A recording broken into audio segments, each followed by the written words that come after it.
الحمدللہ رب العالمین والعاقبۃ للمتقین ولا عدوان الا علی الظالمین ونصلی ونسلم علی سیدنا وحبیبنا وقائدنا محمد علیہ الصلاۃ والسلام سید الاولین والآخرین وخاتم الانبیاء والمرسلین وعلى آلہ الطیبین الطاہرین وعلى صحبہ البر اجمعین ومن تبعهم بإحسان إلى يوم الدین۔ اللہم ارنا الحق حقا وارزقنا اتباعہ وارنا الباطل باطلا وارزقنا اجتنابہ، آمین۔ رب اشرح لی صدری ویسر لی امری واحلل عقدۃ من لسانی یفقہوا قولی۔ سب سے پہلے میں اللہ سبحانہ و تعالیٰ کا شکریہ ادا کرتا ہوں کہ اس نے ہم سب کو ایمان و اسلام کی دولت سے مالا مال کیا اور دنیا کی سب سے بڑی نعمت ہم سب کو عطا کی۔ اسی طرح سے اللہ سبحانہ و تعالیٰ نے ہم سب کو علم اور تعلیم کی دولت سے نوازا، اور یہ اسی کا فضل و کرم ہے کہ آج اس نے ہم سب کو ایک ساتھ جمع کیا ہے۔ اور ساتھ ہی میں اپنے تمام سامعین کا اور حاضرین کا بھی اپنے دل کی گہرائیوں سے شکریہ ادا کرتا ہوں، جنہوں نے اپنے قیمتی اوقات میں سے، اپنی مشغولیات میں سے 1 گھنٹہ نکال کر کے ہماری اس میٹنگ کو جوائن کیا۔ آپ سب کا بہت بہت شکریہ۔ اور ساتھ ہی میں اپنے محترم سامعین سے، اپنے برادران اسلام سے پرخلوص گزارش کرتا ہوں، کیونکہ ہمارے لیے ایک موقع ہے کہ میں اپنی کچھ باتیں آپ کے سامنے رکھ سکوں۔ سب سے پہلی بات تو یہ ہے کہ اصلاح و ترقی ایجوکیشنل اینڈ ویلفیئر سوسائٹی یہ کسی شخص کی سوسائٹی نہیں ہے، بلکہ ہم سب کی اپنی سوسائٹی ہے، اور اس سوسائٹی کے جو اغراض و مقاصد ہیں، اس کے جو اہداف ہیں، اس کی ویب سائٹ پر اصلاح و ترقی.org پر موجود ہیں، اور اس کا ذکر میں نے اپنی ویب سائٹ www.drmannan.com پر بھی کیا ہے۔ آپ اس کو وہاں جا کر کے دیکھ سکتے ہیں۔ اس کے بہت سارے پروگرام الحمدللہ چل رہے ہیں۔ ان میں سے ایک پروگرام مثلاً اصلاح و ترقی میگزین بھی ہے، جو الحمدللہ پابندی کے ساتھ شائع ہو رہا ہے، اور اس کا اگلا شمارہ یعنی ستمبر کا شمارہ انشاءاللہ اسلامی مدارس نمبر ہوگا۔ آپ سب سے گزارش ہے کہ آپ اس میں کے اندر بھی تعاون کیجیے۔ اسی طرح سے اس کا ایک اہم علمی پروگرام جو کہ بر صغیر میں اپنی نوعیت کا پہلا پروگرام ہے، وہ مرکز تاریخ مکاتب و مساجد کا پروگرام ہے، جس کے تحت یعنی مدارس کا اور اسی طرح سے مساجد کا ایک ڈاٹا جمع کرنا ہے، اور ہمارے بہت سارے طلباء اور بہت سارے اخوان اس کے اندر حصہ لے رہے ہیں اور مدد کر رہے ہیں۔ میں ان سب کا شکریہ ادا کرتا ہوں۔ آپ سب سے بھی گزارش ہے، ایک بہت آسان علمی کام ہے۔ اس کا فارمیٹ، اس کا خاکہ سب کچھ گوگل کے اندر بھی موجود ہے، انٹرنیٹ میں اس کو آپ آسانی سے تلاش کر سکتے ہیں۔ یہ کوئی بہت مشکل کام نہیں ہے، بلکہ بہت ہی آسان کام ہے۔ آپ اس کے اندر بھی حصہ لیجئے۔ اسی طرح سے اس سوسائٹی کا ایک بہت ہی اہم کام اور بہت ہی مبارک اور بہت ہی اچھا کام، وہ رسوم و رواج مٹاؤ دعوت و تحریک ہے۔ رسوم و رواج مٹاؤ دعوت و تحریک ہے۔ یہ اصلاح و جہاد ہے آج کل کے زمانے میں،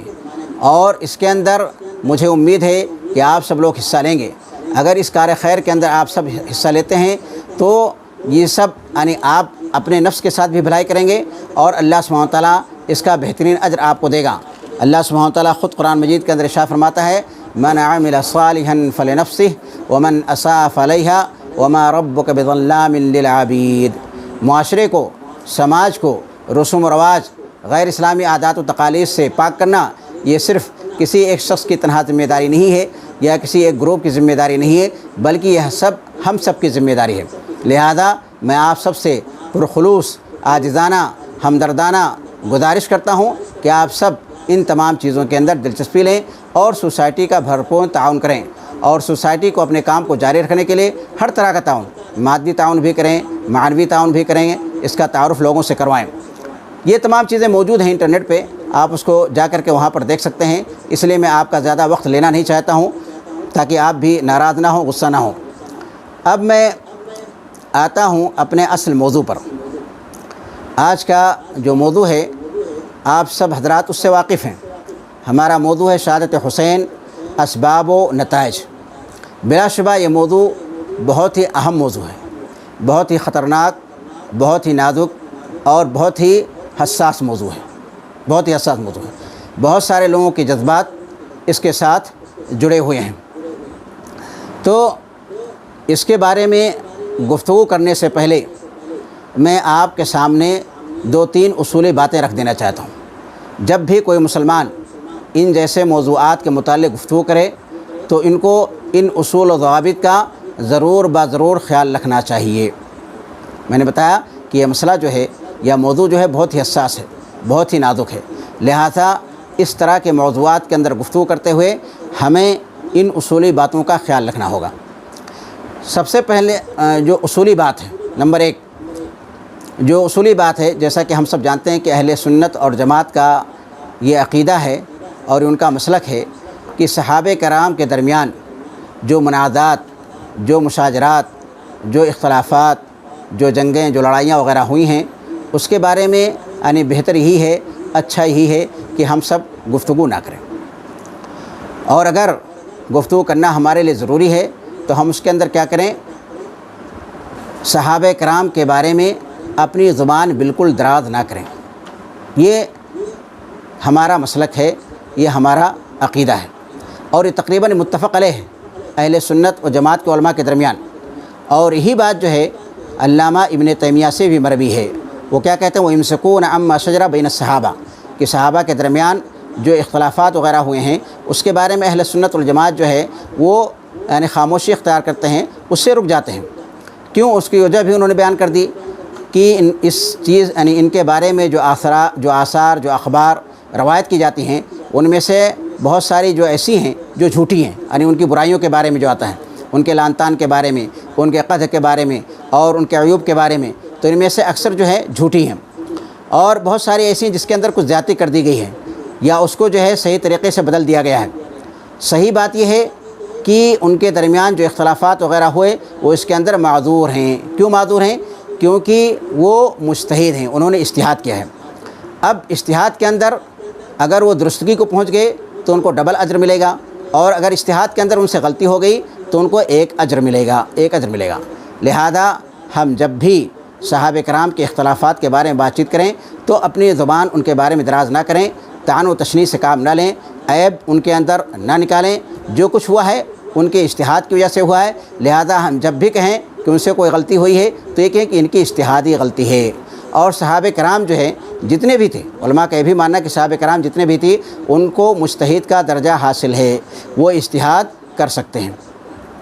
دوسری اصولی بات جو ہمیں کہنی ہے کہ صحابہ کرام کے مقام و مرتبہ کا خیال رکھیں۔ جب بھی ہم گفتگو کریں صحابہ کرام کے مقام و مرتبہ کا خیال رکھیں، کیونکہ صحابہ کرام کا مقام و مرتبہ یہ کھول کر کے بالکل وضاحت کے ساتھ قرآن و حدیث کے اندر بیان کر دیا گیا ہے۔ اس کے اندر کسی طرح کا کوئی غموض یا کسی طرح کی کوئی پوشیدگی یا خفا وغیرہ نہیں پایا جاتا ہے، اور یہ بہت ہی نازک مسئلہ ہے۔ بسا اوقات ایسا ہوتا ہے کہ انسان اپنے قلم کی وجہ سے یا انسان اپنی زبان کی وجہ سے کفر و ایمان کے نزدیک پہنچ جاتا ہے۔ ہو سکتا ہے کہ کیا ہو جائے، اسلام کے دائرے سے نکل کر کے کفر کے دائرے کے اندر داخل ہو جائے۔ تو ان کے فضائل و محاسن بہت زیادہ ہیں، ان کی نیکیاں بہت زیادہ ہیں، اس کے مقابلے میں ان کے گناہ بہت کم ہیں۔ ہو سکتا ہے اللہ سبحانہ و تعالیٰ ان کے حسنات کی وجہ سے، ان کے نیکیوں کی وجہ سے ان کے گناہوں کو کیا کر دے، بخش دے۔ لہذا ہمیں جب بھی ان کے بارے میں گفتگو کرنی ہے تو بہت ہی سوچ سمجھ کر کے ان کے مقام و مرتبہ کا، ان کے فضیلت عظمت کا خیال رکھتے ہوئے اپنی گفتگو کرنی ہے، تاکہ ہمارا پاؤں جو ہے کہیں پھسل نہ جائے یا ہمارے قلم کے اندر کہیں جنبش نہ ہو جائے، جس سے کہ ہم خود متون ٹھہریں اللہ سبحانہ و تعالیٰ کے نزدیک، اور ہمارا انجام جو ہے بہت ہی برا ہو جائے۔ تیسری اصولی چیز جو ہے کہ حضرت حسین کے بارے میں یا حضرت معاویہ رضی اللہ تعالیٰ عنہ کے بارے میں یا اسی طرح سے بہت سارے صحابہ کرام کے بارے میں یا یزید کے بارے میں، یعنی جو تاریخی روایات پائی جاتی ہیں، ان تاریخی روایت کے اندر میں نے بتایا بہت ساری چیزیں جھوٹی ہیں، جیسا کہ علامہ ابن تیمیہ نے فرمایا، اور ہی بہت سارے علماء کا بھی قول ہے، یہ بہت سارے علماء قول ہے۔ لہذا جب ہم ان کے بارے میں گفتگو کریں تو ان آیات کو، ان یعنی روایات کو تاریخی اعتبار سے بھی، سند و متن کے اعتبار سے بھی دیکھ لیں، خاص طور سے ایسی روایات جو کہ آپس میں کیا متعارض ہیں، جو کہ آپس میں کیا متضاد ہیں، ایک دوسرے کی ضد ہیں، اور اس کے اندر ایسی خبریں نقل کر دی گئی ہیں جن کو کہ دل قبول یعنی جن کو کوئی آدمی مشکل سے قبول کر سکتا ہے۔ اور اس کے بارے میں علامہ طبری نے خود اپنی کتاب کے مقدمے کے اندر یعنی تاریخ طبری کے اندر اس کے بارے میں کیا کر دی ہے، وضاحت کر دی ہے۔ اور شیعہ نے ان کے تمام فرقوں سمیت شیعہ نے اسلامی تاریخ کو مشق کرنے کے اندر بہت بڑا کردار ادا کیا ہے۔ اور ہم سب جانتے ہیں کہ یعنی اسلام کے اندر، مسلمانوں کے اندر بہت سارے ایسے لوگ پیدا ہوئے جنہوں نے احادیث کو گڑھ کر کے نبی کریم صلی اللہ علیہ وسلم کی طرف منسوب کر دیا۔ تو تاریخ کا کیا سوال کرنا، تو تاریخ تو ایک آسان چیز ہے، اس کو بہت سارے لوگ جو گڑھ کر کے یعنی اس کو منسوب کر سکتے ہیں دوسرے کی طرف۔ تو یہ 3-4 چیزیں ہیں، جب بھی ہم اس طرح کے موضوعات پر گفتگو کریں تو ان کو ہمیشہ اپنے سامنے رکھنا چاہیے تاکہ ہم غلطیوں سے محفوظ رہیں، تاکہ ہمارا ایمان جو ہے سلامت رہے، تاکہ ہم صحابہ کی شان میں کسی طرح کی کوئی گستاخی نہ کریں، کیونکہ ان کا مقام و مرتبہ بہت ہی بڑا ہے۔ اب ہم آتے ہیں اپنے اصل موضوع پر۔ میرا موضوع جو ہے وہ آپ سب جانتے ہیں کہ شہادت حسین اسباب و نتائج۔ اس مسئلہ کے جڑ کو جاننے کے لیے، اس کے اسباب کی معرفت کے لیے ہمیں تھوڑا سا پیچھے کی طرف جانا ہوگا۔ موضوع بہت ہی طویل ہے، لہذا میں آپ کے سامنے حضرت معاویہ رضی اللہ تعالیٰ عنہ کے سوانح عمری، یا یزید کی جو حالات زندگی، یا حضرت حسین رضی اللہ تعالیٰ عنہ حالات زندگی، ان تمام چیزوں کو آپ کے سامنے نہیں رکھوں گا، میں ڈائریکٹ جو ہے موضوع کے اوپر آتا ہوں۔ تو اس کے اسباب کو جاننے کے لیے ہمیں تھوڑا پیچھے کی طرف جانا ہوگا، حضرت امیر معاویہ رضی اللہ تعالیٰ عنہ کو عہد خلافت کی طرف۔ ہم سب جانتے ہیں کہ امیر معاویہ رضی اللہ تعالیٰ عنہ حضرت حسن رضی اللہ تعالیٰ عنہ کے خلافت سے دستبرداری کے بعد جو ہے وہ خلیفہ بنے۔ 41 ہجری کے اندر ربیع الاول کا مہینہ تھا، اسی لیے اس سال کو عام الجماعہ یعنی اتفاق و اتحاد کا سال کہا جاتا ہے۔ تو جب حضرت امیر معاویہ رضی اللہ تعالیٰ عنہ خلیفہ بن گئے، اور جب حضرت حسین رضی اللہ تعالیٰ عنہ کا انتقال ہو گیا، اور دیگر بہت سارے بڑے صحابہ کرام کا انتقال ہو گیا، مثلا حضرت سعد بن ابی وقاص رضی اللہ تعالیٰ عنہ، اور اسی طرح سے یزید کو فوج کی قیادت وغیرہ سونپی گئی، اس کو امیر الحج وغیرہ بنایا گیا، تو پھر جو ہے حضرت معاویہ رضی اللہ تعالیٰ عنہ نے سوچا کہ اپنے مرنے سے پہلے ہم کسی کو اپنا جانشین بنا دیں تاکہ وہ میرے وفات کے بعد کیا ہو، خلیفہ ہو، اور مسلمانوں کے اندر جو ہے کسی طرح کا کوئی اختلاف وغیرہ نہ ہو۔ یہ ایک بات یعنی لوگوں کے درمیان میں آئی۔ اب یہاں پر یہ سوال پیدا ہونا ایک فطری چیز ہے کہ حضرت امیر معاویہ رضی اللہ تعالیٰ عنہ نے اس کے بارے میں یعنی یزید کی ولی عہدی اور آپ کی وفات کے بعد اس کی جانشینی کے بارے میں کب سوچا؟ کیا انہوں نے خود اس کے بارے میں سوچا یا کسی دوسرے نے ان کے ذہن کے اندر یہ بات ڈالی؟ تو سب سے پہلے میں آپ کے سامنے وضاحت کر دوں کہ جن تاریخی روایت کے اندر یہ ذکر آتا ہے کہ حضرت مغیرہ بن شعبہ رضی اللہ تعالیٰ عنہ نے سب سے پہلے حضرت امیر معاویہ کو یہ مشورہ دیا تھا کہ وہ یزید کو اپنا ولی عہد اور اپنا جانشین نامزد کر دیں، یہ روایت صحیح نہیں ہے بلکہ انتہائی ضعیف ہے۔ لہذا یہ کہنا کہ حضرت مغیرہ بن شعبہ رضی اللہ تعالیٰ عنہ نے آپ کو مشورہ دیا، اور بات بہت ہی مشہور ہے، بہت سارے لوگ اس کو نقل کرتے ہیں، حتیٰ کہ اہل سنت والجماعت کے بعض علماء بھی ہیں اس کو نقل کرتے ہیں کہ حضرت مغیرہ بن شعبہ نے مشورہ دیا تھا۔ تو یہ مشورہ حضرت مغیرہ بن شعبہ رضی اللہ تعالیٰ عنہ نے بالکل نہیں دیا تھا، اور اس کے بہت سارے تفصیلات بھی ہیں۔ اور جب آپ کو یہ بات معلوم ہوگی تو اس سے یہ پتہ چل گیا کہ یہ بات حضرت معاویہ رضی اللہ تعالیٰ عنہ کے ذہن میں خود سے آئی تھی، اور یہ نقطہ نظر انہوں نے خود سے اپنایا تھا۔ اب سوال یہ پیدا ہوتا ہے کہ یہ بات ان کے ذہن میں کب آئی، اور یہ فکر جو ہے انہوں نے لوگوں کے سامنے کب رکھا کہ یزید کو اپنا جانشین بنا دیں اور ولی عہدی کے لیے کیا کریں، بیعت کریں؟ کیونکہ کتابوں کے مطالعے سے پتہ چلتا ہے کہ ایک نئی چیز تھی، اسلامی تاریخ کے اندر اس کی کوئی نظیر اور کوئی مشابہت نہیں پائی جاتی ہے، اور حضرت امیر معاویہ رضی اللہ تعالیٰ عنہ خود ان کو یہ احساس تھا کہ جب ہم اس کو لوگوں کے سامنے رکھیں گے تو لوگ جو ہے نفرت کرنے لگیں گے اور لوگ جو ہے مخالفت کرنے لگیں گے، کیونکہ ایک نئی چیز ہے اور اس کا کوئی ثبوت جو ہے شریعت کے اندر ملتا بھی نہیں ہے، نبی کریم صلی اللہ علیہ وسلم کی سنت بھی نہیں ہے، صحابہ کرام یعنی خلفائے راشدین کی بھی سنت نہیں ہے، تو ان کا احساس تھا۔ تو انہوں نے اس کے بارے میں جو ہے بہت سارے اقدامات کیے تاکہ یزید کی خلافت کے لیے، اس کی جانشینی کے لیے، اس کی ولی عہدی کے لیے راستہ جو ہے ہموار کیا جا سکے، فضا کو سازگار بنایا جا سکے۔ تو یہ واقعہ کب سے شروع ہوتا ہے؟ اس کے بارے میں مختلف روایت ہیں۔ بعض روایتوں کے اندر آتا ہے کہ سن 99 ہجری کا واقعہ ہے، اور ایک دوسری روایت کے اندر آتا ہے کہ سن 55 ہجری کا واقعہ ہے، اور ایک تیسری روایت کے اندر آتا ہے کہ سن 56 ہجری کا یہ واقعہ ہے۔ لیکن اس میں سب سے زیادہ صحیح یہی ہے کہ یہ 55 یا 56 ہجری کا واقعہ ہے، کیونکہ جب آپ نے مروان بن حکم جو کہ مدینہ کا گورنر تھا اور اس سے یزید کی بیعت کے لیے کہا تھا، تو اس کا یہ دوسرا یعنی گورنری کا یعنی وقت تھا، یعنی دوسری بار وہ مدینہ منورہ کا گورنر بنا تھا، اور وہ جب دوسری بار مدینہ منورہ کا گورنر بنا تھا تو 54 سے لے کر کے 57 ہجری تک تھا۔ تو اس سے پتہ چلتا ہے کہ یہ زیادہ صحیح اس کے بارے میں یہ ہے کہ یہ 54 سے لے کر کے یعنی 55-56 کا واقعہ ہے، یہ 51 ہجری کا واقعہ ہو ہی نہیں سکتا ہے، کیونکہ سن 50-51 میں تو حضرت حسن رضی اللہ تعالیٰ عنہ کا انتقال ہوا تھا۔ اسی طرح سے اسی 51 ہجری کے اندر جو ہے سلیمان بن سرد رضی اللہ تعالیٰ عنہ جو کہ ایک یعنی مشہور صحابی ہیں، ان کا بھی قتل ہو گیا تھا چند اسباب وجوہات کی بنا پر، اور حضرت امیر معاویہ ہی نے ان کو قتل کرنے کا حکم دیا تھا۔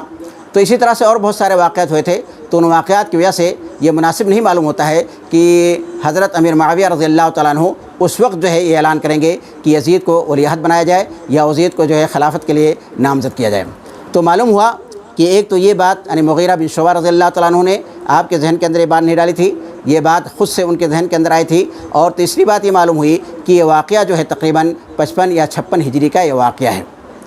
تو جب یہ بات ان کے ذہن میں آ گئی تو حضرت امیر معاویہ رضی اللہ تعالیٰ عنہ نے بہت سارے اقدامات کیے، اور یہ تقریباً کل 5 اقدامات ہوتے ہیں، ان میں سے چند کا تذکرہ میں آپ کے سامنے کرتا ہوں۔ تو سب سے پہلے تو انہوں نے یہ کیا کہ اپنے کچھ خاص لوگوں سے، عام مشورہ نہیں کہ جیسے صحابہ کرام سے مشورہ کیا جائے، مدینہ کے اندر جو بڑے بڑے صحابہ کرام تھے، جو علماء تھے، جو سردار تھے، ان سے مشورہ کیا جائے، یا جو ہے اہل حل والعقد جو تھے ان سے مشورہ کیا جائے، بلکہ یعنی چند مخصوص لوگوں سے جو کہ گورنر وغیرہ تھے، جن کے آپ سے یعنی اچھی خاصی بنتی تھی، یا جو آپ کی رائے پر موافقت کرنے والے لوگ تھے، یعنی اس طرح کے لوگوں سے آپ نے جو مشورہ کیا، ان میں سے خاص طور سے ذکر آتا ہے کس کا؟ زیاد بن ابی کا، جو کہ اس کیا تھے یعنی گورنر تھے وہ بھی۔ تو زیاد بن ابی جو جن کو زیاد بن ابی سفیان یعنی بعد میں کہا جانے لگا، تو ان سے انہوں نے مشورہ کیا۔ تو زیاد بن ابی نے یعنی مشورہ دیا کہ بھی آپ اس معاملے کے اندر جلد بازی نہ کیجیے، بلکہ اس کے اندر توقف کیجیے، بعد میں جو ہے اس کے اوپر غور و فکر کیا جائے گا۔ اسی طرح سے احنف بن قیس جو کہ بصرہ کے تھے، ان سے بھی حضرت امیر معاویہ رضی اللہ تعالیٰ عنہ نے کیا تھا؟ مشورہ کیا تھا۔ تو اس طرح سے آپ نے چند لوگوں سے مشورہ کیا، اور انہی کے مشورے پر عمل کرتے ہوئے آپ نے چند دن اس کے اندر کیا توقف کیا، اور جن لوگوں سے آپ نے مشورہ کیا تھا ان لوگوں نے آپ کو مشورہ دیا کہ ٹھیک ہے، کوئی ایسی بات نہیں ہے، آپ ان کو جو ہے نامزد کر سکتے ہیں۔ پھر دوسرا مرحلہ جو تھا یا دوسرا اقدام جو حضرت امیر معاویہ نے کیا، وہ یہ تھا کہ اس وقت کے لحاظ سے جو ذرائع ابلاغ میسر تھے، ان ذرائع ابلاغ کا بھی امیر معاویہ نے استعمال کیا۔ مثلاً جب قسطنطنیہ پر حملہ کرنا ہوا سن 52 ہجری میں، تو اس وقت جو ہے حضرت امیر معاویہ نے اپنے بیٹے یزید کو اس لشکر کا کمانڈر بنایا، اور یہ جیسا کہ حدیث کے اندر آتا ہے کہ نبی کریم صلی اللہ علیہ وسلم نے فرمایا ہے کہ ہماری امت کا پہلا لشکر جو کہ اس قیصر کے شہر پر حملہ کرے گا، ان کو کیا ہے؟ بخش دیا گیا ہے۔ تو ان کو اپنے بیٹے کو کمانڈر بنایا۔ اسی طرح سے جو ہے اس کو 1 سال امیر الحج یعنی حج کا امیر بنا کر کے بھیجا۔ اسی طرح سے سوائف اور شواتی کا مطلب یہ ہے کہ ایسا لشکر جو کہ گرمی کے اندر جاتا تھا اس کو صائفہ بولتے تھے، اور وہ لشکر جو سردی کے اندر بھیجا جاتا تھا اس کو انشایتہ کے نام سے جانا جاتا تھا۔ تو اس کا بھی کبھی کبھی امیر معاویہ جو ہے اپنے بیٹے کو اس کی قیادت یعنی اس لشکر کی قیادت عطا کرتے تھے۔ تو اس طرح سے امیر معاویہ رضی اللہ تعالیٰ عنہ نے اپنے بیٹے کے لیے ماحول کو سازگار بنانے کے لیے اور فضا کو ہموار کرنے کے لیے اس کا بھی انہوں نے استعمال کیا۔ اور اسی طرح سے جو ہے حضرت امیر معاویہ رضی اللہ تعالیٰ عنہ نے جو ہے وفود کی بیعت یعنی امیر معاویہ رضی اللہ تعالیٰ عنہ نے مختلف علاقوں سے، مثلاً شام سے وفود کو بلایا، جس کے اندر ضحاک بن قیس فہری تھے، ثور بن معاذ سلمی تھے، عبداللہ بن عدات اشری تھے، حسان بن مالک بن بحدل الکلبی تھے۔ مدینہ سے بلایا عمر بن حزم انصاری کو، یہ مدینہ کے لوگوں کے مندوب، ان کے نمائندہ تھے، اور اسی طرح سے اہل بصرہ سے احنف بن قیس تمیمی کو بلایا۔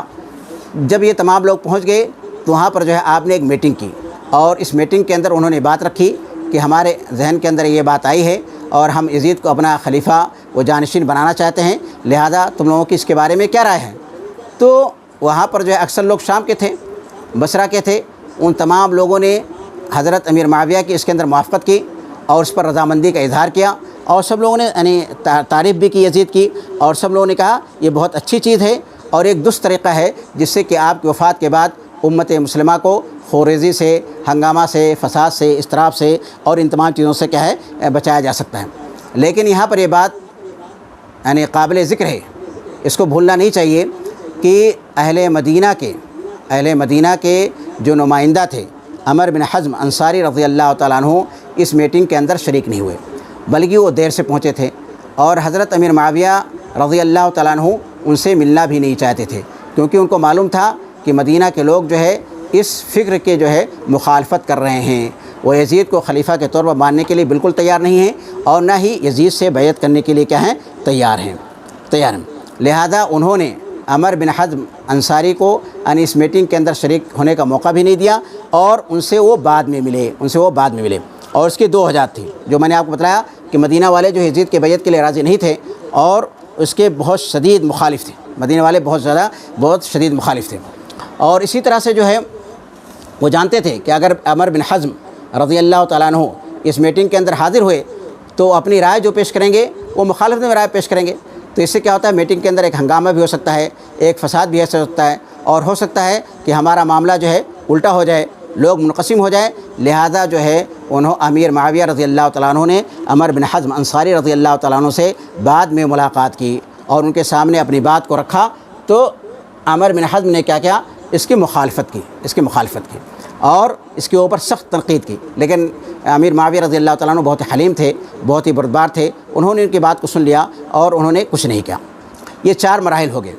5واں مرحلہ کیا تھا، یا 5واں اقدام جو حضرت امیر معاویہ نے کیا اپنے بیٹے یزید کو جو ہے ولی عہدی کے لیے اور اس کی بیعت کے لیے، کہ انہوں نے یعنی ان تمام اقدامات کے بعد یہ جو 4 اقدامات آپ کے سامنے بیان کیے گئے، یعنی پہلا کیا تھا کچھ خاص لوگوں سے مشورہ کرنا، دوسرا کیا تھا ذرائع ابلاغ کا استعمال کرنا، اور تیسرا جو وفود کی بیعت ہوگی، اور چوتھی چیز جو آپ کی رہے گی کہ اہل شام کا یزید کی بیعت کو قبول کرنا، جب اہل شام کے سامنے امیر مومنین اور خلیفۃ المسلمین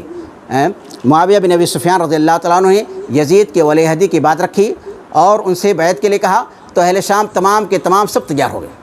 اور انہوں نے کسی بھی طرح کا کوئی بھی اعتراض نہیں کیا۔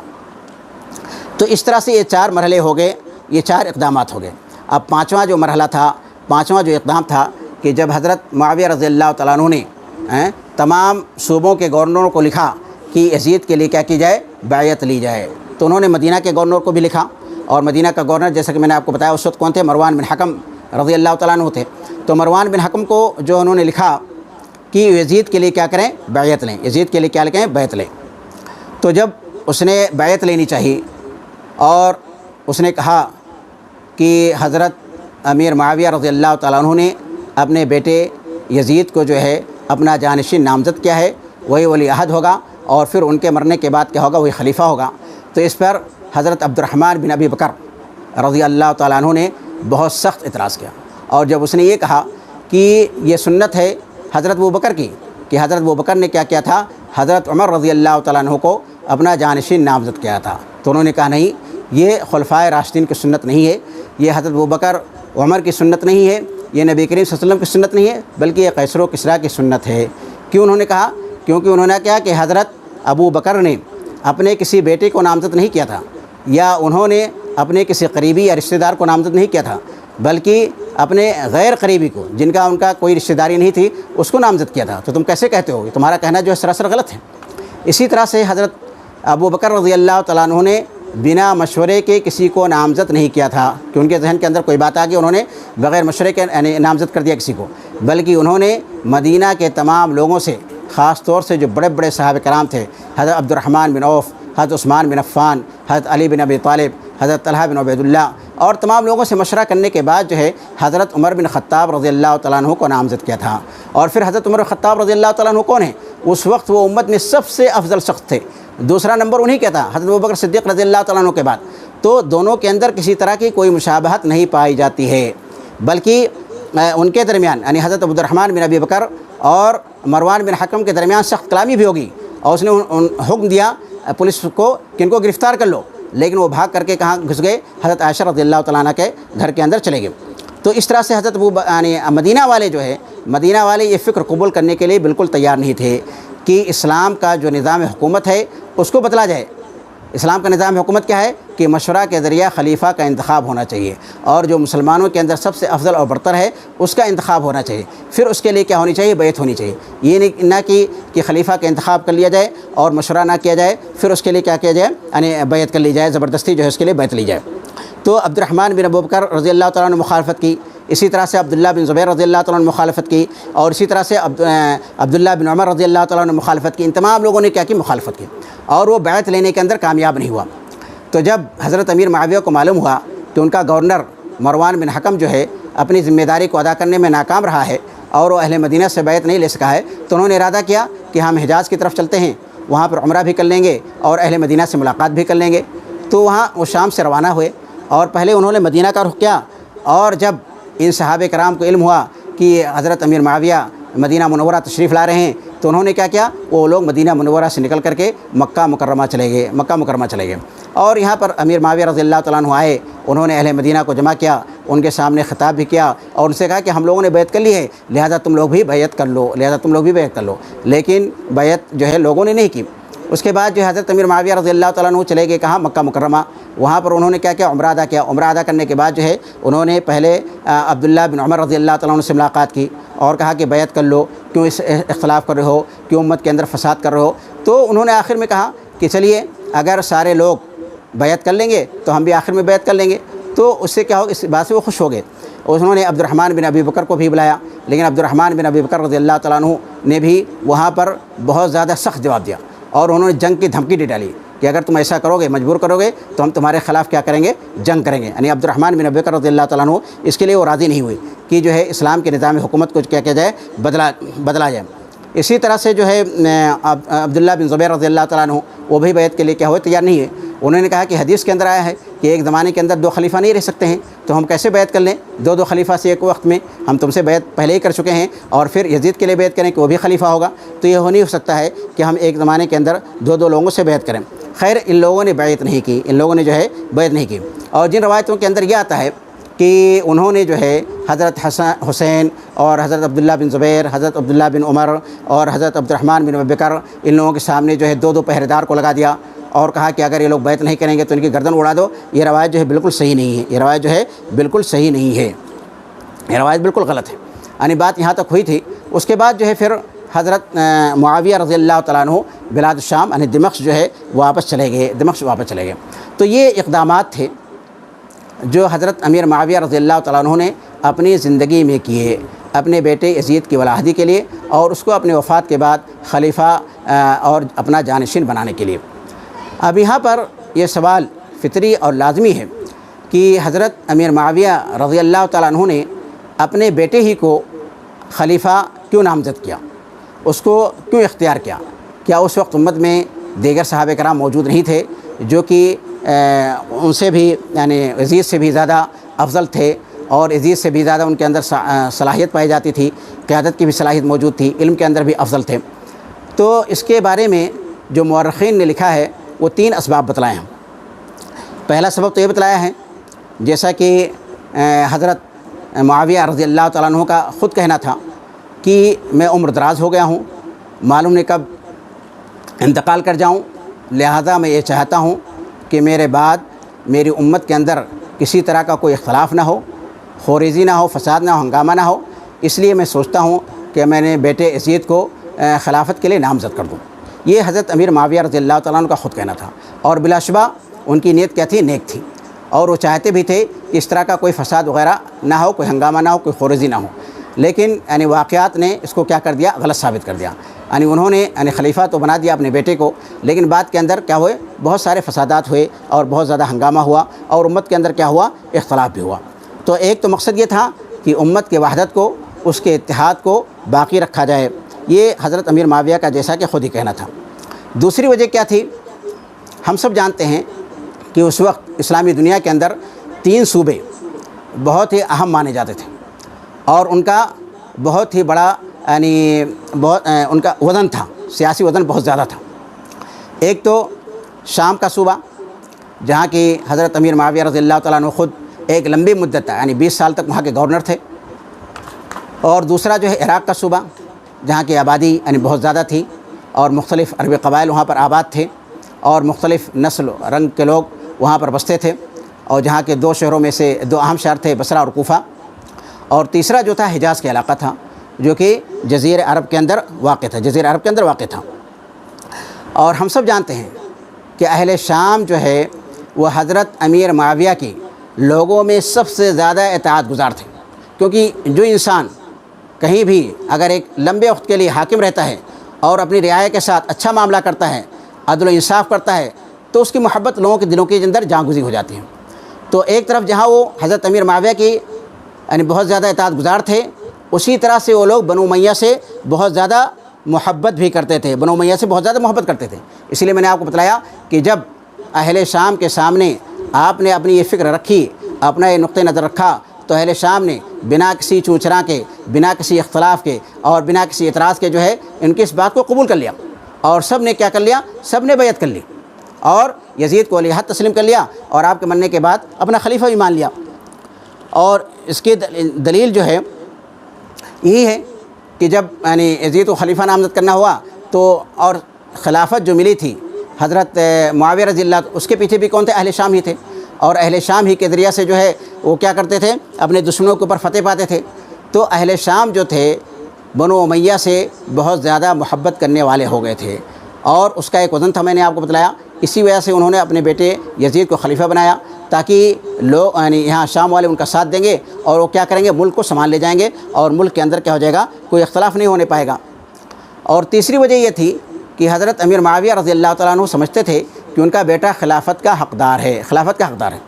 کیونکہ یزید کی جو پرورش ہوئی تھی وہ دیہات کے اندر ہوئی تھی، گاؤں کے اندر ہوئی تھی، اور اس زمانے کے لحاظ سے جس کی پرورش دیہات کے اندر ہوتی تھی وہ اس کے اندر بہت ساری صفات پائی جاتی تھی۔ مثلا ایک صفت یہ تھی کہ وہ بہت زیادہ طاقتور تھا،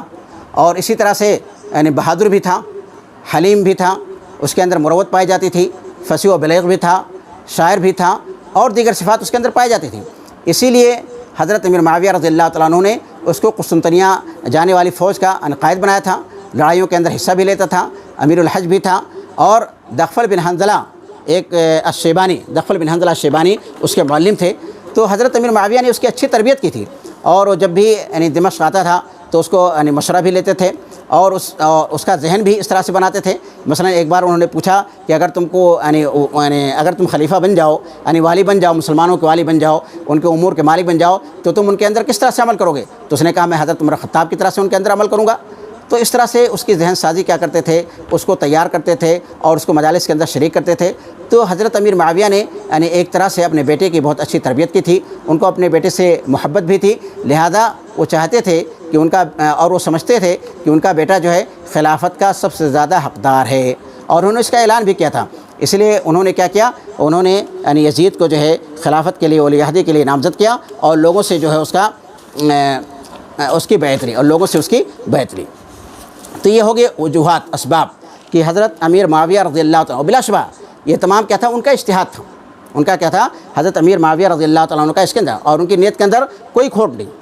کیونکہ ہم صحابہ کرام کی نیت کے بارے میں کسی طرح کا بھی کوئی شک شبہ کا اظہار نہیں کر سکتے ہیں، معاذ اللہ۔ ہم کہ وہ جو ہے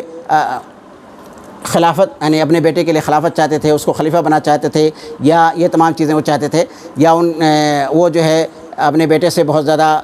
محبت کرنے والے تھے، اور ان کا محبت جو تھا غلط تھا، اس طرح کی چیزیں ہم کو نہیں کہنی چاہیے۔ انہوں نے بتلا دیا کہ ہم اختلاف نہیں چاہتے ہیں، تو ہم اس کو مان لیتے ہیں کہ اختلاف نہیں چاہتے ہیں، اور دیگر جو وجوہات تھیں اس کو بھی میں نے آپ کے سامنے رکھ دیا ہے۔ اب اس کے بعد جو ہے حضرت امیر معاویہ میں نے بتایا آپ کو یہ 55-56 ہجری کا واقعہ ہے، 4-5 سال کے فترے کے اندر یہ سب ہوتا رہتا ہے۔ اس کے بعد حضرت امیر معاویہ رضی اللہ تعالیٰ عنہ کا انتقال ہو جاتا ہے۔ کب؟ رجب سن 60 ہجری کے اندر۔ وہ تقریباً 19 سال 3 مہینہ 27 دن 19 سال 3 مہینہ 27 دن جو ہے وہ خلیفہ رہتے ہیں، مسلمانوں کے امیر المومنین رہتے ہیں وہ۔ تو جب انتقال ہو جاتا ہے، اور انتقال سے پہلے جو ہے انہوں نے وصیت بھی کی تھی اپنے بیٹے یزید کو، اور یزید اس وقت جو ہے موجود نہیں تھا، اور یہ وصیت اس تک پہنچائی تھی کس نے؟ مسلم بن عقبہ مری اور ضحاک بن قیس فہری نے یہ قصید نویسا، اور انہوں نے وصیت کے اندر کہا تھا کس کے بارے میں؟ اہل حجاز کے بارے میں۔ اہل حجاز، کیونکہ میں نے بتایا ایک اہم صوبہ تھا، اس کا سیاسی وزن تھا، تو اہل حجاز کے بارے میں وصیت کی تھی کہ ان کا خیال رکھنا، جو تمہارے پاس آئیں گے ان کی عزت کرنا، جو تمہارے پاس بھی نہیں آئیں گے ان کا بھی خیال رکھنا، کیونکہ وہ اپنی ہی نسل کے لوگ ہیں، اپنے ہی خاندان کے لوگ ہیں، اپنے ہی رشتہ دار ہیں۔ اسی طرح سے انہوں نے نصیحت کی تھی اہل عراق کے بارے میں کہ اگر اہل عراق تم سے مطالبہ کریں کہ تم ہر دن گورنر کو تبدیل کر دینا، تو ہر دن تم گورنر کو تبدیل کر دینا، کیونکہ گورنر کا بدل دینا یہ تمہارے لیے بہتر ہے، اس کی بنسبت کہ تمہارے خلاف لاکھ تلواریں میان سے باہر نکل جائیں، کیونکہ وہ اہل کوفہ کی طبیعت کو سمجھتے تھے، ان کے مزاج سے اچھی طرح واقف تھے، لہذا انہوں نے یزید کو یعنی عراق کے بارے میں اس طرح کی نصیحت کی۔ اور اسی طرح سے انہوں نے اہل شام کے بارے میں نصیحت کی کہ اہل شام کے اوپر تمہارا دار و مدار ہے، ان کے ساتھ جو ہے اچھے طرح سے معاملہ کرنا، اور یہاں کے اپنے دشمنوں کے خلاف یہاں کی فوج سے مدد طلب کرنا، اور جب کسی جگہ اپنی فوج کو بھیجنا اور تمہارا مقصد پورا ہو جائے تو فوراً فوج کو جو ہے شام واپس کر دینا، نہیں تو وہاں کے اخلاق سے متاثر ہو جائیں گے، وہاں کے آراء و افکار سے بھی کیا ہو سکتے ہیں؟ متاثر ہو سکتے ہیں۔ پھر انہوں نے کہا کہ تمہاری خلافت کے جو مخالفین ہیں اس میں صرف 3-4 لوگ ہی ہیں، اور اس سے زیادہ لوگ نہیں ہیں، کیونکہ حضرت عبد الرحمن بن ابو بکر رضی اللہ تعالیٰ عنہ جو کہ سخت مخالفین میں سے تھے، ان کا انتقال ہو چکا تھا، تو اب باقی بچے صرف 4 لوگ۔ 4 لوگ میں سے کون تھے؟ حضرت عبداللہ بن عمر رضی اللہ تعالیٰ عنہ ان میں سے ایک تھے، اور تو انہوں نے کہا کہ حضرت عبداللہ بن عمر جو ہے بہت ہی نیک انسان ہیں، بہت ہی سیدھے سادے انسان ہیں، ان کو دنیا سے کوئی مطلب نہیں ہے، لہذا ان کی طرف سے تم کو کوئی خطرہ بھی نہیں رہے گا۔ اور واقعتاً حقیقتاً ایسا ہی ہوا کہ حضرت عبداللہ بن عمر نے جیسا کہا تھا اگر سارے لوگ بیعت کر لیں گے تو میں بھی بیعت کر لوں گا، میری طرف سے کوئی اعتراض نہیں ہوگا، تو انہوں نے بھی کیا کہتے ہیں بیعت کر لی تھی۔ اس کے بعد بتایا کہ عبداللہ بن زبیر ہیں اور حسین رضی اللہ تعالیٰ عنہ، تو حسین رضی اللہ تعالیٰ عنہ جو ہے یہ نبی کریم صلی اللہ علیہ وسلم کے یعنی نواسے ہیں، اور نبی کریم صلی اللہ علیہ وسلم کی بیٹی فاطمہ کے لڑکے ہیں، ان کے ساتھ اچھا معاملہ کرنا ہماری رشتہ داری، ہماری قرابت داری ہے، اگر تم ان کے اوپر غلبہ پا جاؤ تب بھی ان کو معاف کر دینا، کیونکہ اگر میرے پاس ہوتے یعنی، اور حضرت معاویہ رضی اللہ تعالیٰ عنہ بہت ہی اچھا معاملہ کرتے تھے، ان کو پتہ بھی تھا، یعنی اپنے دور حکومت میں اپنے خلافت کے زمانے میں وہ جانتے تھے کہ حضرت حسین کے تعلقات ہیں کس کے ساتھ؟ شیعان علی کے ساتھ، کوفہ کے لوگ ان سے برابر جو ہے خط و کتابت کرتے رہتے تھے، یعنی صلح ہونے کے بعد حضرت حسن کے ساتھ صلح ہونے کے بعد جو ہے حضرت حسن و حسین رضی اللہ تعالیٰ عنہ دونوں کہاں گئے تھے؟ دونوں جو ہے کوفہ سے مدینہ منتقل ہو گئے تھے، کوفہ سے مدینہ منتقل ہو گئے تھے، اور حضرت حسین کو یہ بھی یعنی ناپسند تھا کہ حضرت حسین جو ہے معاویہ رضی اللہ تعالیٰ عنہ کے ساتھ صلح کریں، اور یہ جب یہ یعنی یہاں پر آ گئے تھے تب بھی جو ہے شیعان علی کے ساتھ ان کے تعلقات تھے، اور برابر جو ہے خط و کتابت ہوتی رہتی تھی۔ تو حسین کے بارے میں انہوں نے یہ نصیحت کی، اور حضرت عبداللہ بن زبیر کے بارے میں کہا کہ حضرت عبداللہ بن زبیر کی طرف سے تم کو جو ہے سخت یعنی خطرہ ہے، اور عبداللہ بن عباس نے بھی کیا کر لی تھی؟ بیعت کر لی تھی۔ تو اس طرح سے صرف اور صرف 4 مخالفین تمہارے رہ جائیں گے۔ تو اس کے بعد جو ان کا انتقال ہو گیا، اور جب یزید جو ہے دمشق پہنچا اور وہ جو ہے خلافت کے عرش پر بیٹھا، تو اب جو ہے خلافت کے بیعت لینے کا وقت تھا، تو اس نے جو ہے جتنے بھی پرانے گورنر تھے یعنی حضرت امیر معاویہ رضی اللہ تعالیٰ عنہ کے جتنے بھی گورنر تھے، اور اس نے ایک بہت اچھا کام کیا تھا، ان میں سے کسی کو اس نے معزول نہیں کیا، بلکہ سب کو اس نے باقی رکھا۔ اسی بنیاد پر مورخین بھی علماء بھی اس کی تعریف کرتے ہیں، اس کی تعریف کرتے ہیں۔ لیکن اس نے کیا کیا کہ سب گورنروں کو لکھا کہ اب خلافت کی بیعت لی جائے، تو اس نے مدینہ کے جو گورنر تھے ولید، ان کو بھی لکھا کہ کیا کرو اب تم جو ہے بیعت لو، اور خاص طور سے کس سے؟ حضرت عبداللہ بن زبیر سے اور حضرت حسین رضی اللہ تعالیٰ عنہ سے، حضرت حسین رضی اللہ تعالیٰ عنہ سے۔ تو اس نے جو ہے بیعت کے لیے لوگوں کو بلایا،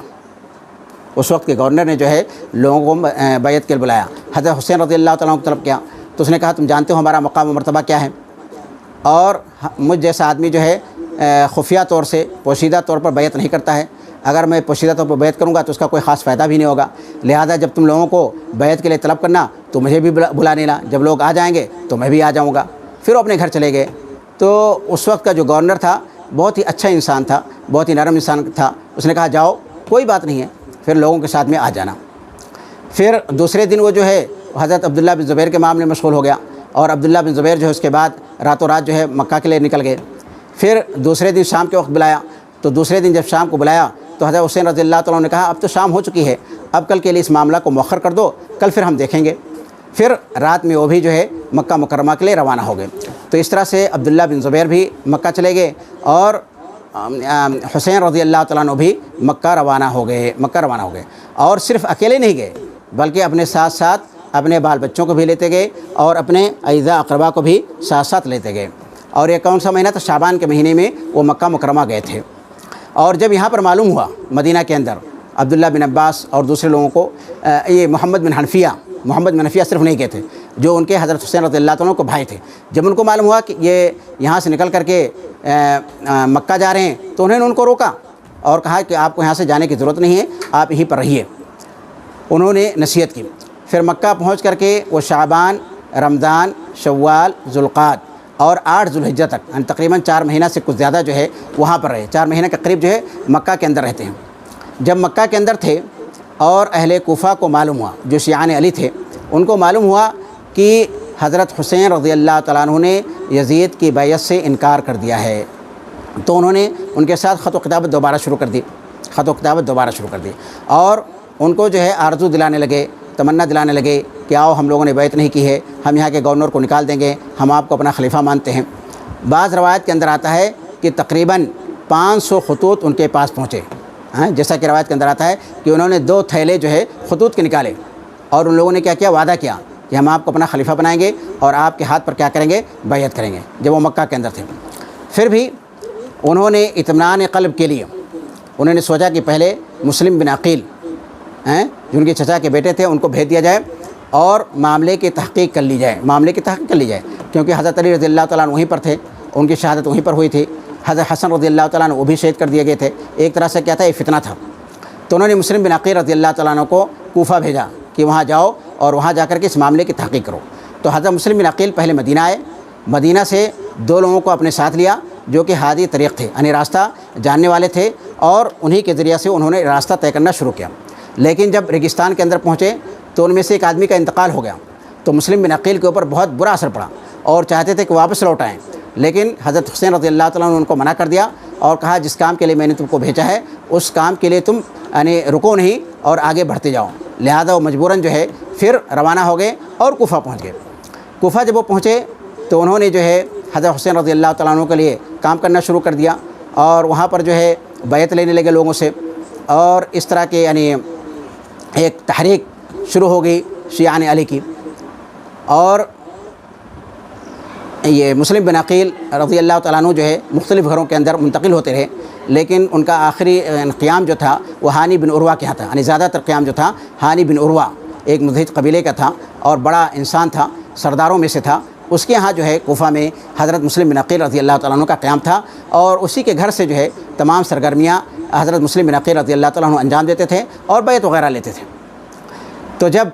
یزید کے جو متبعین تھے، اس کے جو پیروکار تھے، بنو امیہ کے جو پیروکار تھے، ان کو معلوم ہوئی کہ کوفہ کے اندر یہ تمام سرگرمیاں ہو رہی ہیں، اور اس وقت کوفہ کے گورنر حضرت نعمان بن بشیر رضی اللہ تعالیٰ عنہ تھے، صحابی جلیل حضرت نعمان بن بشیر رضی اللہ تعالیٰ عنہ۔ تو ان سے کہا گیا، تو انہوں نے کہا ہمارے پاس ابھی کوئی اطلاع نہیں ہے اور ہم بنا کسی عمل کے جو ہے سخت کارروائی نہیں کر سکتے ہیں، لیکن انہوں نے لوگوں کو ڈرایا اور دھمکایا اور کہا کہ ایسا ایسا میں نے سنا ہے، لہذا آپ لوگ جو ہے یزید کی بیعت کو مت توڑیے، جو بیعت کو توڑے گا ہم اس کی گردن کو اڑا دیں گے۔ لیکن پھر بھی لوگوں نے کیا کر دی؟ لوگوں نے یزید کے پاس اس کی شکایت کر دی، تو یزید نے کیا کیا؟ یزید نے حضرت نعمان بن بشیر رضی اللہ تعالیٰ عنہ کو معزول کر دیا، اور ان کی جگہ پر کوفے کا گورنر عبید اللہ بن زیاد کو متعین کر دیا، اور عبید اللہ بن زیاد جو تھے یہ بصرہ کے گورنر تھے۔ اس طرح سے عراق کے جو 2 اہم شہر تھے، دونوں کا گورنر جو اس نے عبید اللہ بن زیاد کو متعین کر دیا، اور عبید اللہ بن زیاد سے کہا کہ یہاں پر جو پریشانی ہے، یہاں پر جو مسئلہ ہے، اس کو تم ٹھیک طرح سے حل کرو، اس کو تم کیا کرو؟ ٹھیک طرح سے حل کرو۔ تو خیر جب وہ وہاں پر پہنچا تو رات کا وقت تھا، اور وہ اپنے چہرے پر نقاب لگایا ہوا تھا تاکہ لوگ جو اس کو پہچان نہ سکیں۔ تو جب لوگوں کی جماعت کو دیکھتا تو کہتا السلام علیکم، تو لوگ کہتے سلام اللہ علیک یا ابن بنت رسول اللہ صلی اللہ علیہ وسلم، یعنی تمہارے اوپر سلامتی ہو اے اللہ کے رسول کی لڑکی کے صاحبزادے۔ تو لوگ یہ سمجھتے تھے کہ حضرت حسین رضی اللہ تعالیٰ عنہ آگے ہیں، تو سمجھ گیا، یعنی اس کی ہوشیاری دیکھیے، وہ سمجھ گیا کہ واقعی جو ہے یہاں پر دال میں کچھ کالا ضرور ہے، اور یہاں پر جو ہے حضرت حسین رضی اللہ تعالیٰ عنہ کے لیے بیعت لی جا رہی ہے اور ان کے لیے راستہ جو ہے ہموار کیا جا رہا ہے۔ اور اس نے صرف اسی پر اکتفا نہیں کیا، بلکہ اس نے اپنے غلام کو استعمال کیا، اس کو 3000 دینار دیا اور کہا فلاں مسجد کے اندر جاؤ اور پتہ کرو 3000 دینار کے ذریعے سے کہ پتہ کرو کہ سرگرمی کا اڈہ کہاں پر ہے، کون کون لوگ اس کے پیچھے ہیں، اور اس مسئلے کا جو سردار ہے یا جو مدبر اعلیٰ ہے وہ کون ہے، اس کے بارے میں پتہ لگا کر کے آؤ۔ اور اس کا غلام جو ہے اس کے اندر کامیاب ہو گیا، اور اس نے پتہ لگا لیا کہ یہ تمام سرگرمیاں ہانی بن عروہ کے گھر سے انجام دے جا رہی ہیں، اور وہی جو ہے اس فتنے کا جو ہے یعنی ماسٹر مائنڈ ہے تقریباً، اور مسلم بن عقیل اسی کے گھر میں قیام پذیر ہیں، مسلم بن عقیل سے۔ چنانچہ جب اس کو پتہ چلا تو اس نے حکم دیا کہ ہانی بن عروہ کو گرفتار کر کے لایا جائے، تو ہانی بن عروہ کو گرفتار کر کے لایا گیا۔ پھر اس نے ہانی بن عروہ سے پوچھا کہ مسلم بن عقیل کہاں پر ہیں، تو انہوں نے صاف صاف انکار کر دیا۔ پھر اس نے کہا غلام کو بلاؤ، تو غلام کو بلایا گیا۔ جب غلام آیا تو اس نے کہا تم اس کو جانتے ہو، تو اس نے کہا ہم جانتے ہیں۔ تب ہانی بن عروہ کو سمجھ میں آ گیا کہ یہ شخص جو ہے یعنی حضرت حسین کے متبعین میں سے یا ان کے پیروکاروں میں سے یا شیعہ علیہ میں سے نہیں تھا، بلکہ یہ آدمی کیا تھا، جاسوس تھا۔ تب انہوں نے اعتراف کر لیا کہ ہاں مسلم بن عقیل ہمارے گھر کے اندر ہیں، مسلم بن عقیل ہمارے گھر کے اندر ہیں۔ تو اس نے کہا مسلم بن عقیل کو ہمارے حوالے کر دو،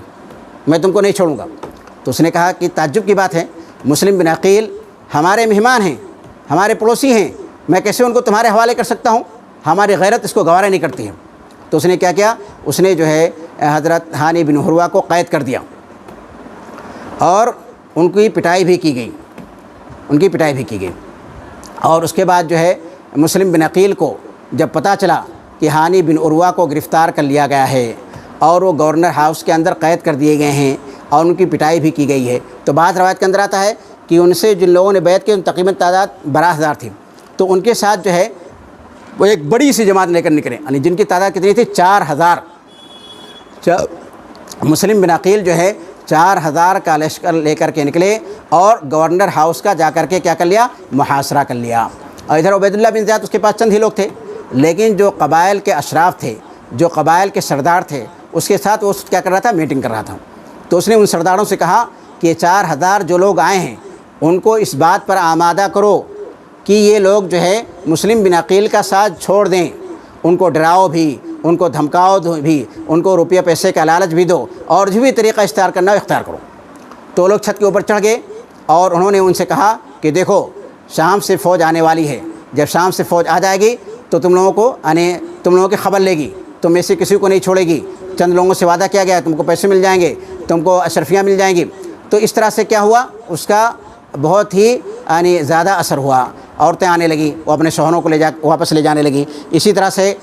مرد آنے لگے، باپ وغیرہ آنے لگے، اپنے بیٹوں کو لے جا کر واپس لے جانے لگے۔ تو آپ یقین جانیے کہ 4,000 کا جو لشکر تھا جس کی تعداد اتنی زیادہ تھی، اس میں سے صرف 300 400 500 لوگ رہ گئے، بس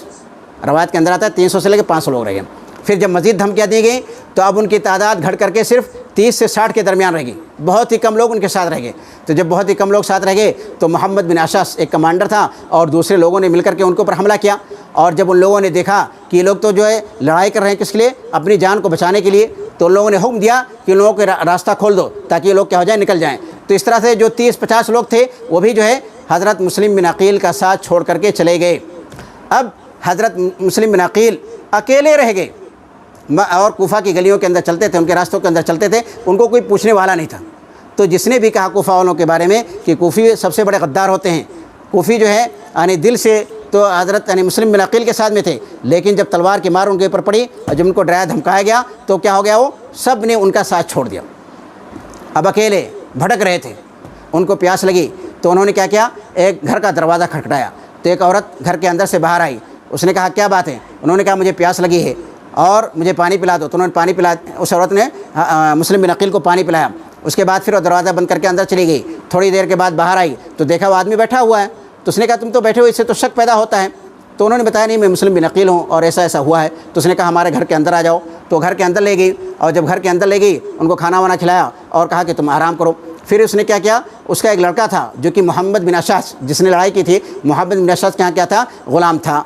تو اس نے کیا کر دیا، اپنے اس لڑکے کے ذریعے سے اس کو خبر کر دیا محمد بن اشعث کو، اور محمد بن اشعث فوراً پہنچا اور حضرت مسلم بن عقیل کو گرفتار کر کے عبید اللہ بن زیاد کی خدمت میں پیش کر دیا کہ لو یہ شکار جس کو تم چاہتے تھے میں نے تمہاری خدمت کے اندر کیا کر دیا ہے، پیش کر دیا ہے۔ تو مسلم بن عقیل کو جب یقین ہو گیا کہ اب مجھے تو مار دیا جائے گا، میں بچنے والا نہیں ہوں، تو انہوں نے اس سے کہا اچھا بھائی میں خط حضرت حسین رضی اللہ تعالیٰ عنہ کے پاس بھیجنا چاہتا ہوں، مجھے ان کی فکر ہے وہ راستے کے اندر ہوں گے، لہذا جو ہے یہ خط جو ہے ان تک پہنچا دینا۔ اس نے کہا ٹھیک ہے، اور انہوں نے چند وصیتیں بھی کی، اور اس کے بعد جو حضرت مسلم بن عقیل کو جو ہے کیا کر دیا گیا، ان کو قتل کر دیا گیا۔ اور حضرت مسلم بن عقیل رضی اللہ تعالیٰ عنہ نے یعنی جب وہ بیعت وغیرہ لے چکے تھے اور بہت سارے لوگوں نے موافقت کی تھی، تو انہوں نے بھی ایک خط لکھ دیا تھا کہ تم جو ہے اب یہاں پر چلے آؤ کیونکہ یہاں پر حالات جو ہے سازگار ہیں۔ اور حضرت حسین رضی اللہ تعالیٰ عنہ مکہ مکرمہ سے روانہ ہو گئے تھے، کب؟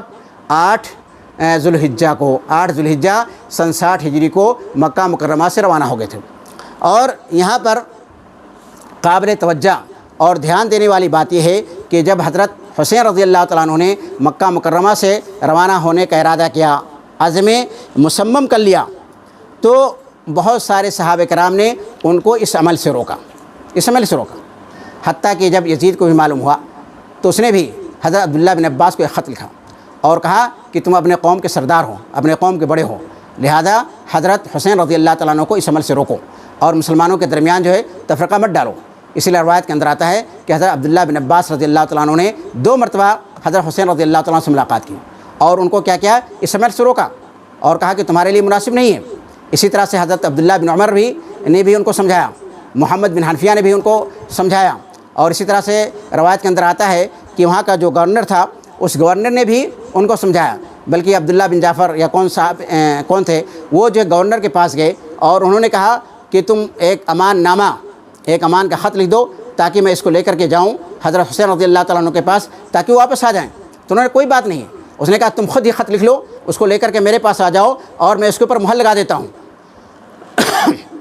اور لے جا کر کے حضرت حسین رضی اللہ تعالیٰ عنہ کو دے دینا۔ بلکہ جب انہوں نے کہا کہ اپنے بھائی کو بھی ساتھ میں میرے پاس بھیج دو تو اس نے اپنے بھائی کو بھی بھیج دیا۔ تو اس طرح سے گورنر مکہ نے جو ہے چاہا کہ ان کو کہا کہ آپ جو ہے مسلمانوں کے معاملے میں یعنی اتفاق و اتحاد سے کام لیجئے، ان کے اندر تفرقہ مت کیجیے، اور آپ جو عمل کر رہے ہیں وہ عمل جو اچھا نہیں ہے۔ بلکہ بعض روایت کے اندر آتا ہے کہ انہوں نے کہا انتم بریون مما عمل، اور اس طرح کی روایت یعنی جو قرآن کی آیت ہے،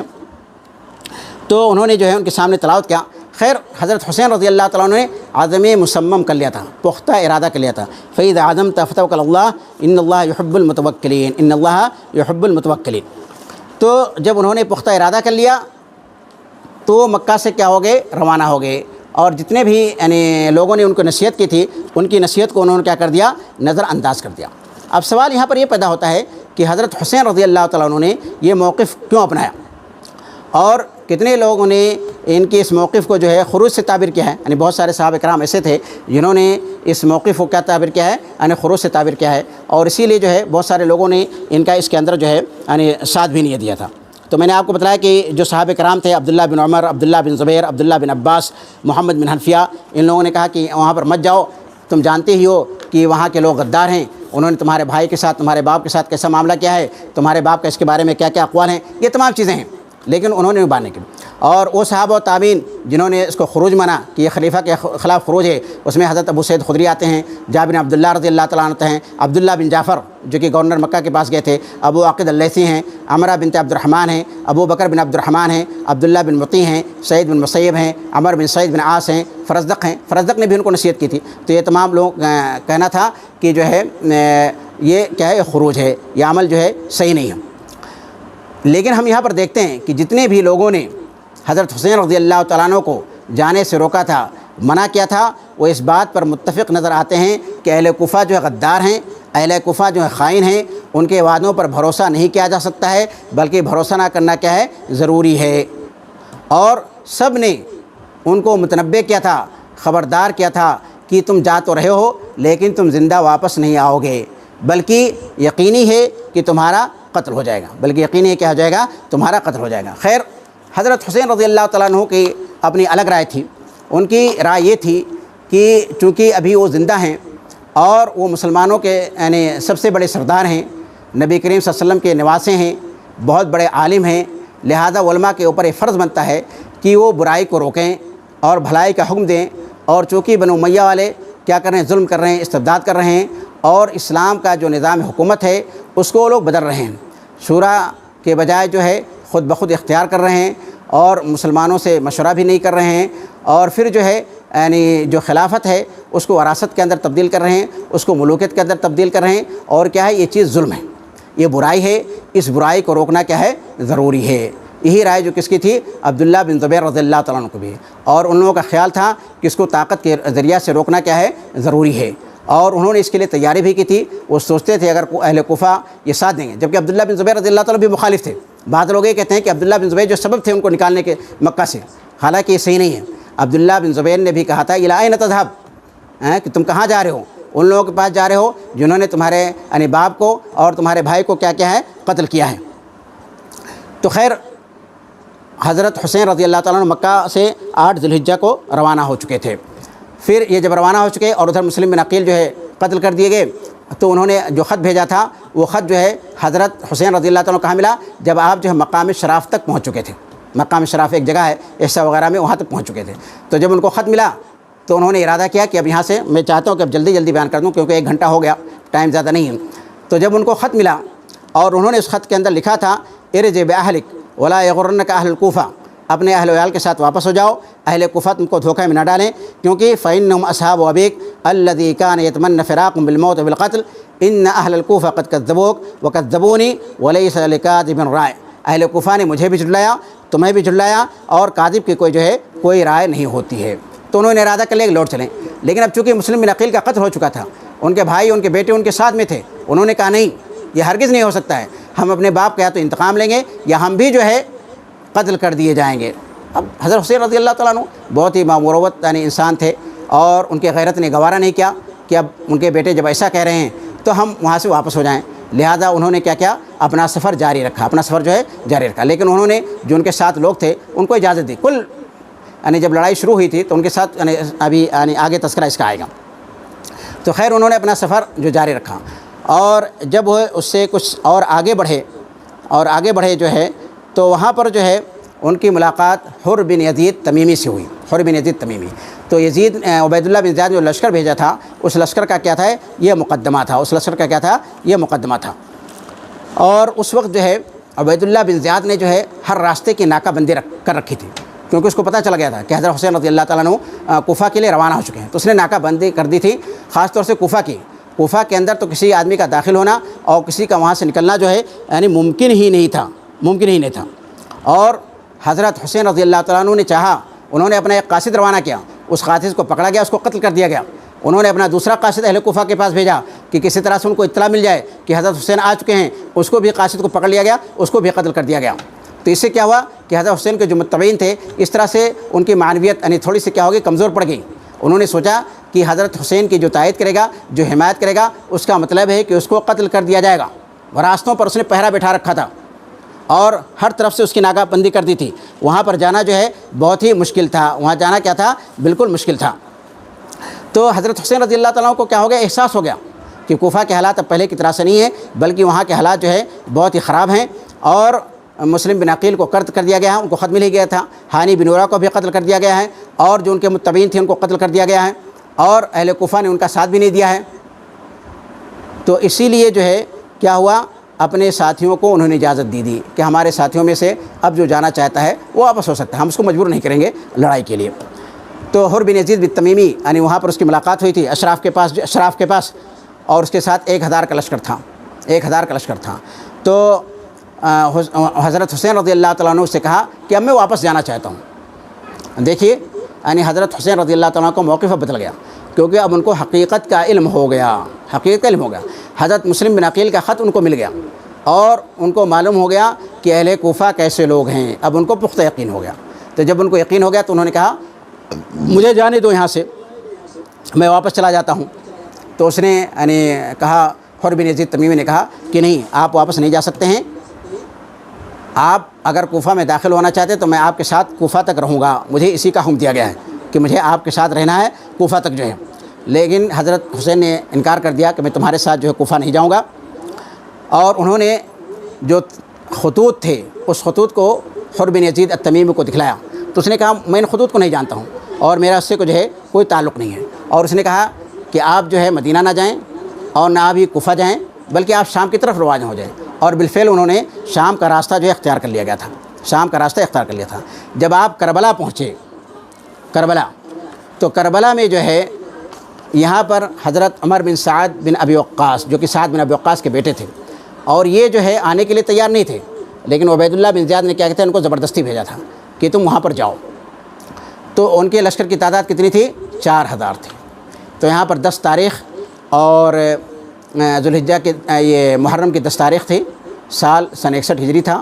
اور جمعہ کا دن تھا۔ اس دن کیا ہوا؟ اس دن دونوں کے درمیان دیکھیے یعنی بات چیت ہوئی، لیکن بات چیت کا کوئی نتیجہ نہیں نکلا اور وہ ناکام ہو گیا۔ یہاں پر پہنچ کر کے حضرت امام حسین نے عمر بن سعد بن ابی وقاص کے سامنے یہ بات رکھی تھی کہ یعنی 3 چیزیں انہوں نے رکھی تھیں،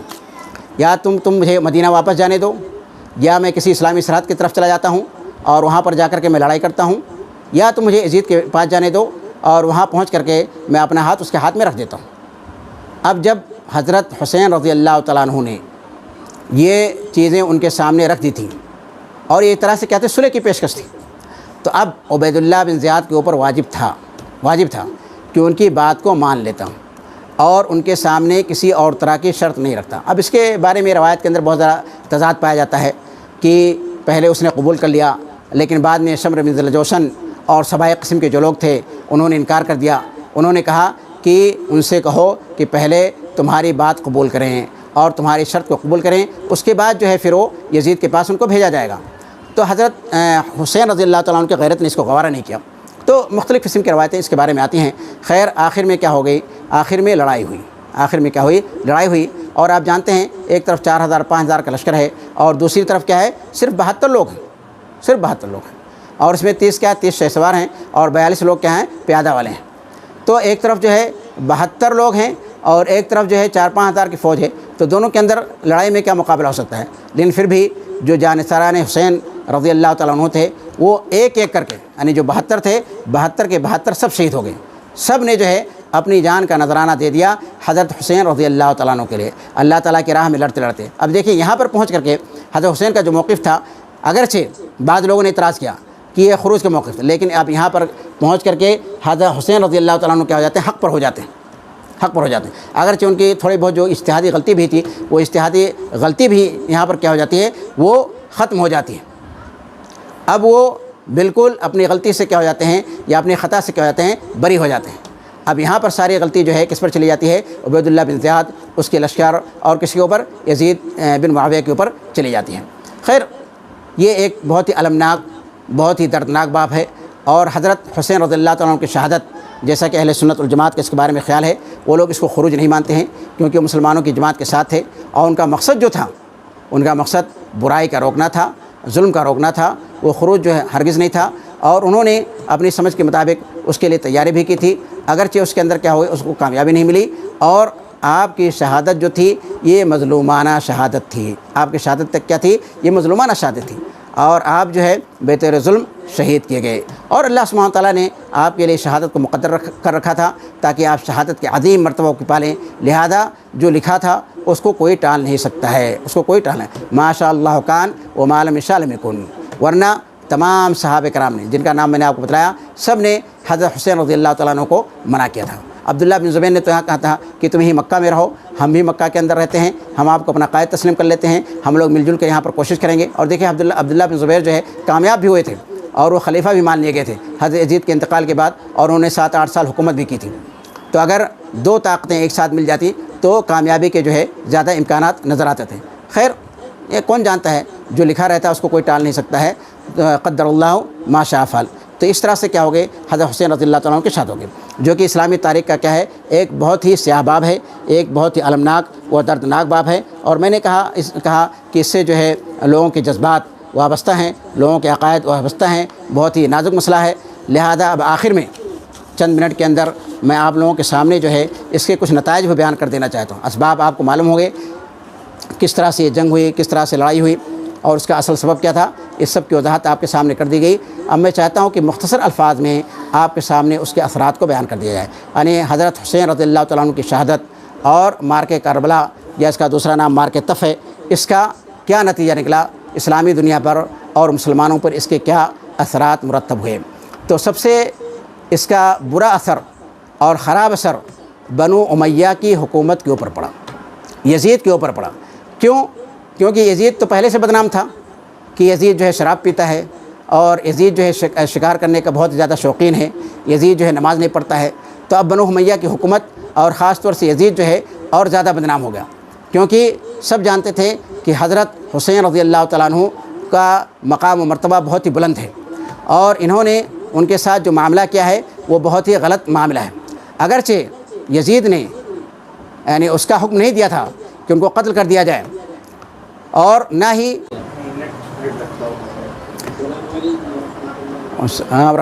آپ لوگ دوبارہ، آپ سب سے گزارش ہے کہ دوبارہ جڑ جائیں۔ اب انشاءاللہ میں چند منٹ کے اندر اس کو ختم کرتا ہوں۔ ہو گیا؟ ٹھیک ہے۔ تو یہ اور اس بات کو لکھا ہے کس نے؟ امام غزالی نے بھی لکھا ہے۔ اور آپ یہ سوچئے کہ اس زمانے کے اندر کہاں کوفہ تھا اور کہاں دمشق تھا، ان دونوں کے درمیان تقریباً 1000 کلومیٹر کا فاصلہ تھا، اور اس زمانے کے اندر نہ تو اتنے تیز یعنی ہوائی جہاز پائے جاتے تھے، نہ ٹیلی فون کا وجود تھا، نہ موبائل کا وجود تھا، نہ انٹرنیٹ کا وجود تھا۔ تو اس زمانے کے اندر 1000 کلومیٹر جو فاصلہ طے کرنا اور کوئی خبر پہنچانا، یہ کیا تھا؟ یعنی چند دنوں کے اندر بہت مشکل کام تھا، بہت مشکل کام تھا۔ جو کچھ فیصلہ ہوتا تھا یہاں کوفہ کے اندر ہوتا تھا۔ ہاں، اس کی غلطی اتنی تھی کہ اس نے کارروائی نہیں کی، اس کو کارروائی ضرور کرنی چاہیے تھی، اور اسی طرح سے اس کو پہلے سے آرڈر دینا چاہیے تھا کہ حضرت حسین رضی اللہ تعالیٰ عنہ کا قتل، ان کو کسی بھی طرح سے ان کو شہید نہیں کرنا، ان کو گرفتار کر کے ہمارے پاس لانا، اور اگر وہ صلح کی پیشکش کریں گے اور کوئی بھی شرط رکھیں گے تو تم اس کو مان لینا۔ جیسا کہ مروان بن حکم جو مکہ گورنر تھا اس نے لکھا تھا، مروان بن حکم نے بھی لکھا تھا، اور مکہ جو گورنر تھے انہوں نے بھی لکھا تھا کہ تمہارے پاس جو ہے حضرت حسین رضی اللہ تعالیٰ عنہ جا رہے ہیں، لہذا ان کے ساتھ اچھا معاملہ کرنا، نرمی کا معاملہ کرنا، اور کوئی جو ہے ایسا غلط کام مت کرنا جس سے کیا ہو، جس سے کہ بدنامی ہو۔ تو اس کا جو سب سے برا اثر پڑا، جو سب سے خراب اثر پڑا، وہ بنو امیہ کی حکومت پہ پڑا اور خلیفہ یزید پہ پڑا، کہ لوگ جو ہو گئے کیا ہو گئے، اس کے دشمن ہو گئے، اس کی اور زیادہ بدنامی ہوئی، اور لوگ جو ہے غصے کیا ہو گئے، غصے سے بھر گئے، لوگوں کے ذہن کے اندر بانٹ گئی کہ بنو امیہ کی حکومت کیا ہے، ظالم حکومت ہے، یہ ظلم و ستم کر رہی ہے، یہ کیا کر رہی ہے، ظلم و ستم کر رہی ہے۔ اسی وجہ سے جب یزید کی وفات کے بعد حضرت عبداللہ بن زبیر رضی اللہ تعالیٰ عنہ نے خلافت کا دعویٰ کیا، تو لوگوں نے ان کی تائید کی، اور ان کی خلافت کو پوری اسلامی دنیا نے تسلیم کر لیا تھا، صرف شام کے ایک چھوٹے سے حصے کو چھوڑ کر کے۔ ایک لمبی کہانی ہے، وہ دوسری کہانی ہے، لیکن یہ عبداللہ بن زبیر رضی اللہ تعالیٰ عنہ کا جو کامیاب ہوئے، تو اس حادثے کا حادثے کربلا کا اور حسین رضی اللہ تعالیٰ عنہ کی مظلومانہ شہادت کا بھی اس کے اندر کیا تھا، ایک اثر تھا۔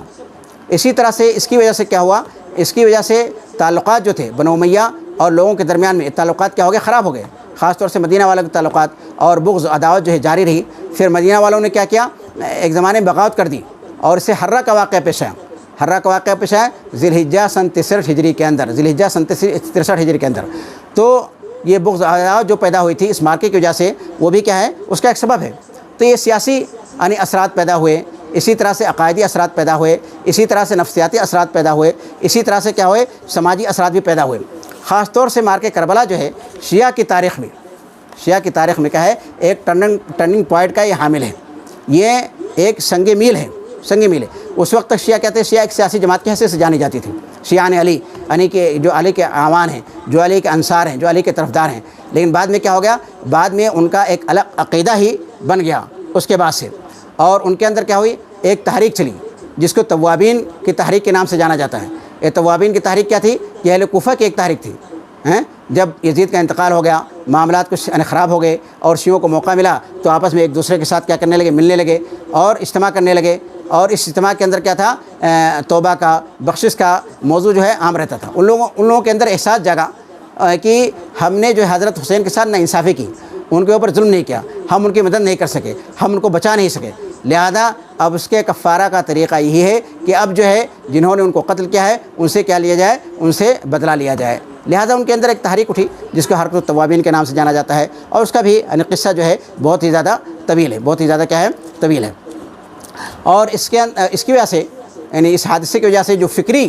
عقائد، بہت سارے خراب فکری عقائد جو ہے مسلمانوں کے اندر پھیل گئے۔ مثلا کسی جماعت نے یہ کہا کہ حضرت حسین کی شہادت جو ہے یہ کس کی شہادت کی طرح سے ہے، معاذ اللہ حضرت عیسیٰ علیہ السلام، جن کا نصرانیوں کا عقیدہ ہے کہ ان کو کیا پھانسی سلیب پر لٹکا دیا گیا تھا۔ اور وہ صلیب پر کیوں لٹکایا گیا کہ آدم علیہ السلام نے جو غلطی کی تھی اس غلطی کا وہ کیا کر دیں، کفارہ کر دیں، اور بشریت کی طرف، پوری انسانیت کی طرف سے کیا کر لیں، وہ معافی مانگ لیں۔ تو بعض لوگوں نے یہ مشہور کر دیا مسلمانوں کے اندر کہ حضرت حسین رضی اللہ تعالیٰ نے جو شہادت دی ہے وہ اسلام کے لیے شہادت دی ہے، اور مسلمانوں سے جو غلطیاں ہوئی ہیں اس غلطیوں کا انہوں نے کیا کیا، کفارہ ادا کیا ہے، اور اپنی جان کا نذرانہ جو ہے اس کے لیے پیش کر دیا ہے۔